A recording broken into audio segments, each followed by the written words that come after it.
그래서 이들이 이제 기업화를 하고 있는데 그럼 어느 정도 기업화가 되어 있냐면요. 일단은 그 해적을 뒤에서 배후에서 지원해주고 보호해주는 세력은 부족 세력입니다. 그 항구가 있는 지역의 최대 부족이 이 비호를 해주는 세력이고 이제 예를 들어서 해적을 해서 몸값을 받으면 20%에서 30%의 몸값을 이 부족장이 챙깁니다. 그리고 이 부족이 이제 나름대로 그동안 이제 자금이 충분하면 모르겠습니다. 자금이 없는 경우 소말리아인들 중에서 나름대로 이제 부족장 좀 높은 그 지위에 있는 출신들 중에 영국이나 두바이에서 사는 사람들이 투자를 합니다.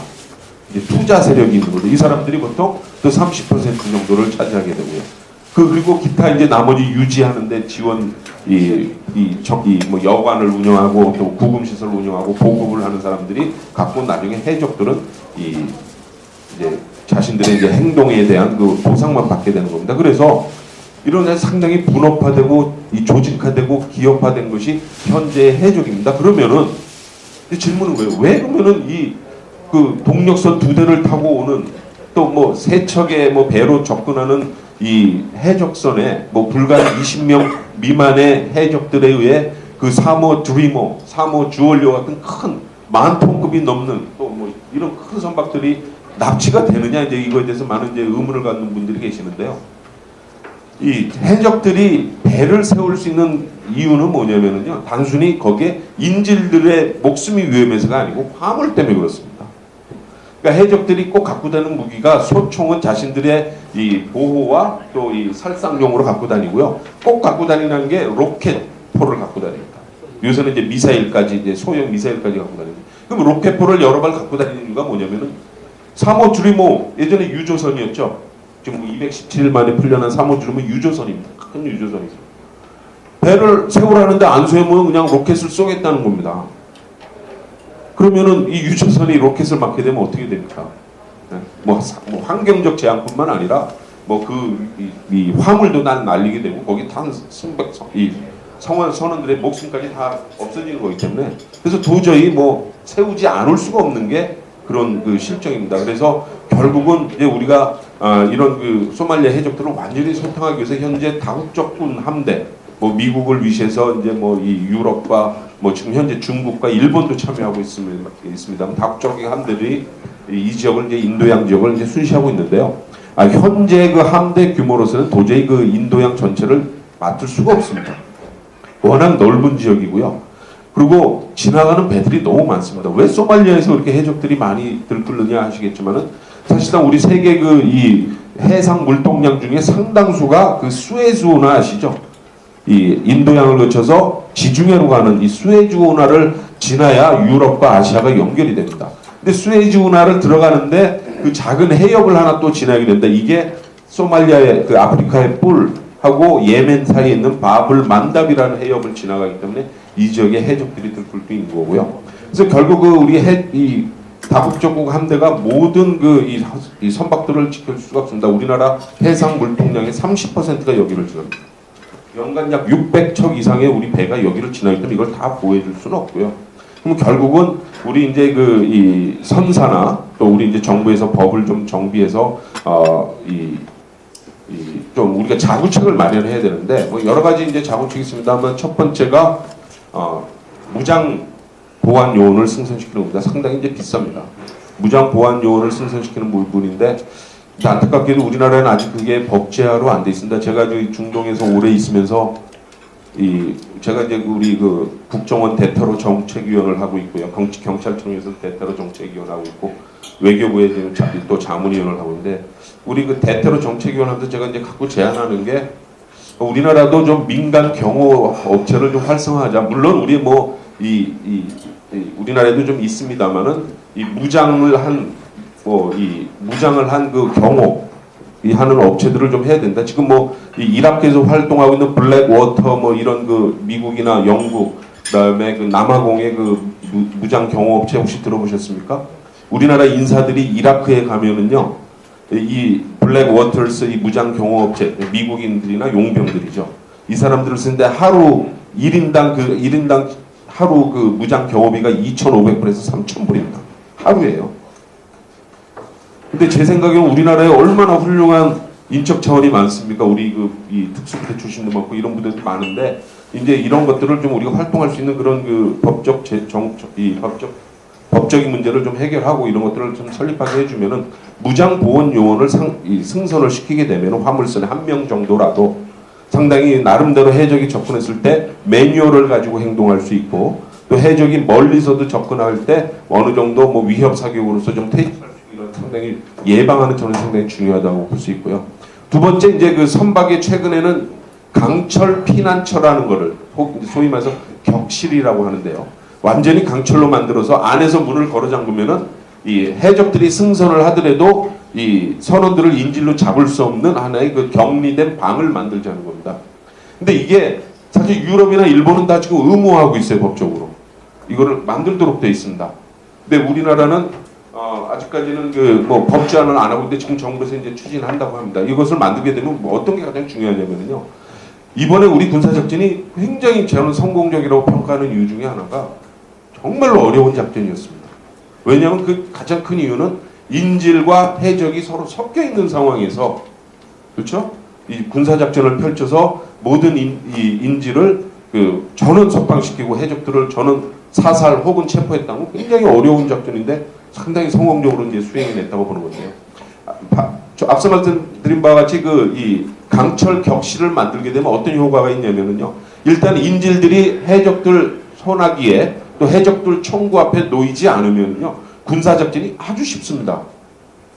우리가 저번에 그 3호 드리머 같은 경우 그 유저선이 217일 만에 950만 달러 100억 원이 넘는 몸값을 주고 풀려났는데 그 경우에도 우리 이순신함 강감찬원이 근접 기동까지는 했지만은 어떻게 작전을 펼치지 못한 게 이 인질들하고 선원들하고 섞여 있어서 그렇습니다. 그리고 그 3호 드리머는 이미 그때 우리 이제 강감찬원을 쫓아갔을 때 소말리아 해역 거의 인근에 가 있었기 때문에 작전이 어려웠던 거고요. 근데 어쨌든 이런 격실, 강철 격실을 만들게 되면은 인질로 선원들이 인질로 잡히지 않을 경우는 아주 용이하고 쉽게 군사 작전을 행할 수 있다라는 장점이 있고요. 뭐 또 여러 가지 있습니다. 이제 뭐 이 전자 철조망을 배 갑판 또 이 승선하는 부분에서 이제 만들자. 또 물대포, 원격 조종 물대포를 뭐 만들어서 이제 하자라고 있고요. 특히 이제 가장 뭐 좀 대표적인 거는 이제 비용이 많이 들어서 그러는데요. 이제 우리 뭐 첨단 그 비살상 무기들이 많이 있습니다.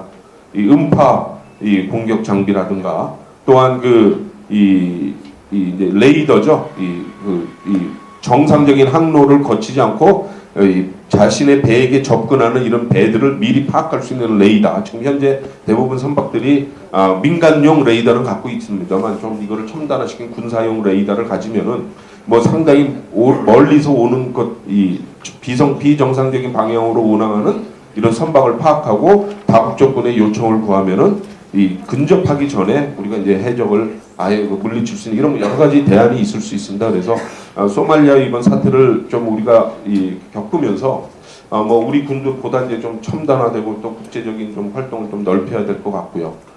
또 뭐 우리 이제 이 선박이나 우리 또 우리 선사들도 좀 안전에 대한 뭐 좀 더 뛰어난 뭐 좀 더 개선된 그런 이 인식을 좀 갖는 그런 계기가 됐으면 좋겠습니다. 그래서 소말리아는 제가 여기서 정리하고요. 죄송합니다. 시간이 한 어느 정도 있습니까? 네, 괜찮으시겠어요? 중동 전반에 대해서 제가 좀 설명을 드리겠습니다. 오늘 이거는 뭐 제가 넘어가겠습니다. 소말리아 해적 사태, 소말리아 해적이 뭐 좀 무섭게 생겼죠, 그렇죠? 네, 이거 좀 잠깐 넘어가고요. 뭐 한 가지 빼먹는데 이제 금미 305호가 이제 지금 현재 억류 중에 있는데 억류 중인 가운데 우리가 이제 군사 작전을 펼치면서 금미 305호의 이 선원들이 또는 위험에 빠지지 않느냐 하는 이런 보도들도 나왔었죠. 근데 제가 봤을 때는 지금 소말리아 해역에서 활동하는 해적의 수가 100여 단체가 넘습니다. 또 주요 배후 세력이 4개 단체가 넘습니다. 큰 조직이 있습니다. 그래서 같은 뭐 우리 이번에 군사작전을 펼친 해적 세력하고 같은 세력의 하에 억류되어 있으면은 좀 위험할 수 있지만은요. 그럴 가능성은 상당히 낮습니다. 그래서 저는 뭐 큰 우려를 하지는 않고 있고요. 그래서 근데 가장 이제 제가 봤을 때 근본적인 대책은 좀 소말리아가 좀 제대로 된 나라가 되도록 실패한 국가가 아니라 이제 좀 국제사회에서 지원을 해줘야 되는데 이 부분에서는 좀 안타까운 부분이 있습니다. 지금 미국 한 나라만 봐도요. 중동 지역에 무상 원조를 해주는 나라가 이스라엘이 매년 30억 불씩 받습니다. 미국으로부터. 이집트가 20억 불씩 받아요. 그러니까 이집트하고 이스라엘이 이 돈을 많이 받는 이유는 캠프 데이비드 협정이라고 중동평화 협정을 체결하면서 이제 미국으로부터 지금까지도 계속 매년 수십억 달러씩 원조를 받고 있는데, 소말리아라는 이 나라는 지금 국민소득이 1인당 국민소득이 600불입니다. 1인당 GDP가 600불이에요. 우리 한 20년 전, 30년 전 얘기인데요. 그 소말리아가 미국을 포함해서 전 세계로부터 받은 이 지원액이 1억 달러입니다. 지난 한 해 동안에. 그러니까 가장 어렵고 가장 국민들이 고생하는 이 피폐한 나라이지만 국제사회 지원은 너무나 적어서 이런 것들이 이제 그 삶을 좀 어렵게 하고 있다라고 이제 제가 말씀드릴 수 있습니다. 지금 또 중동에 좀 많이 일어나는 일들이 뭡니까? 지금 어제도 그 이집트에서 대규모 수만 명이 참여하는 대규모 시위가 열리면서 뭐 3명 이상이 사망을 하고, 지금 튀니지에서 시작한 자스민 혹은 뭐 제스민 혁명이라고 하죠. 이 제스민이 이게 뭐냐면, 자스민 우리 티를 드시잖아요. 티. 근데 중동 중에서 이 자스민이라는 건 아랍어로 야스민이라고 하는데, 이게 꽃입니다. 하얀 꽃. 향이 아주 좋습니다. 이 친구들은 이 파티를 할 때는, 결혼식 할 때 이렇게 자스민 꽃으로 목걸이를 만들어서 걸어주고 팔찌도 만들어주고 이러한 꽃입니다. 그래서 상당히 그 좋은 꽃으로 알려졌기 때문에 이 이름이 붙었는데요.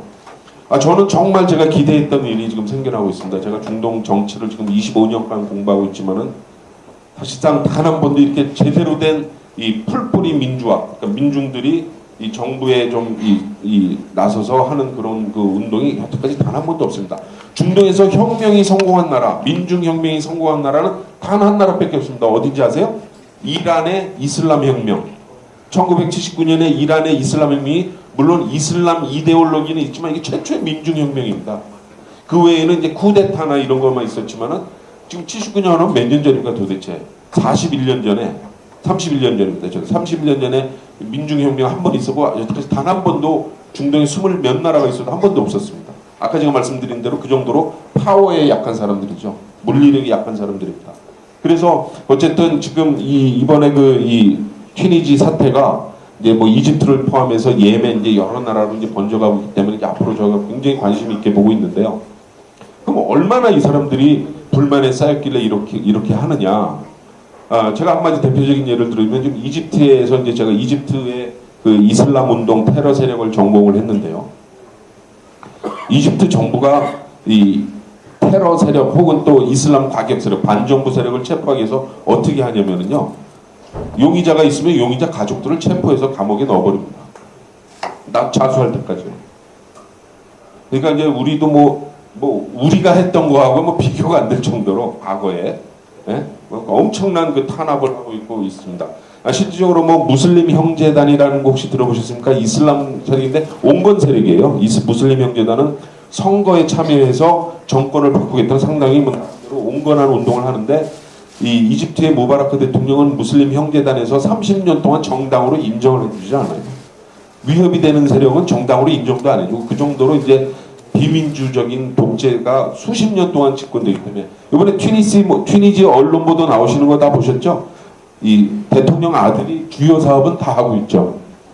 우리는 뭐 그 정도는 아니었지 않습니까? 그렇죠? 그 다음에 지금 이집트도요, 지금 둘째 아들이 가말이라는 사람은 지금 차기 대통령으로 언급되고 있고요.